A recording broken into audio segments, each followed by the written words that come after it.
Update niya itong taxi driver nga nakitang patay. Lapu-Lapu City Police nakigalayo na karon sa usa ka ride-hailing app aron masubay ang katapusang pasahero nga nabook niini nga posibleng makahatag og giya sa dagan sa investigasyon.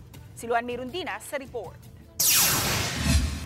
Gihaya na karon sa ilang panimay sa Barangay Bangkal ang 47 anyos nga taxi driver nga si Johnny Bordas. Matod sa iyang asawa, nisud usab og ride-hailing app si Johnny aron makakuha og mas daghang mga pasahero. Niya ng gabi sa wala pa nahitabo ang pagpusil kang Johnny, didto ra kini sa ilang balay mipahuway human na ni hapon og nibiya pagkalauna sa kadlawon dihang nitingog na ang ride-hailing app sa cellphone niini. Naa na siya suki, napod matug siya diri, maghuwat siya og naay mo pabok. Pero naapod siya kung makalakaw na siya nga nakapabok na siya para Cebu. Naapod siya dito mo sakay niya, iya rapod pasakyon. Apan kay lakip sa nahanaw ang cellphone sa biktima, direkta nang nakigalayon ang Lapu-Lapu City Police sa ride-hailing company aron masubay ang mga pasaherong nakasakay niini sa mga oras nga napundo ang taxi sa may sitio Kaisco, Barangay Mactan, diin napalgan na lang ang biktima nga wa nay kinabuhi alas 5 sa kadlawon kagahapon. Wala kay court order pa, hopefully makig-coordinate na sila sa ato para madali ato investigasyon.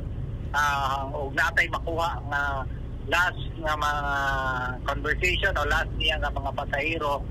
Ang asawa sa biktima mibutyag nga samtang nagduda sila nga tulis ang motibo sa pagpamusil apan di usab sila 100% makasiguro kay kun basihan ang mga samad pinusilan sa biktima makitang tulo ka higayon-gayud kini pusila sa ulo, liog ug dughan. Putong man gud siya. Kanang naagi na siya makuan niya, iya gyud ang naungon. Iya gyud ningon niya kanang sa may imuhang kuan. Na kay nasuk-an ako, iya gyud ang naungon.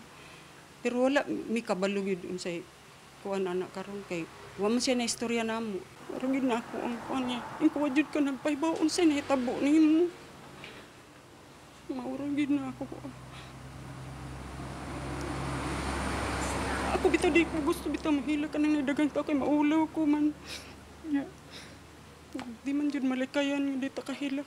Ato intel report na kani nga mutado nga kawatan o pulisan sa maong lugar na allegedly nga naay nakakita nga nidaga dito sa tunggan. Apil gyapon to sa ato ang manam sa pagkakaron pero wala gyapon nato gi-disclose ang laing mga anggulo.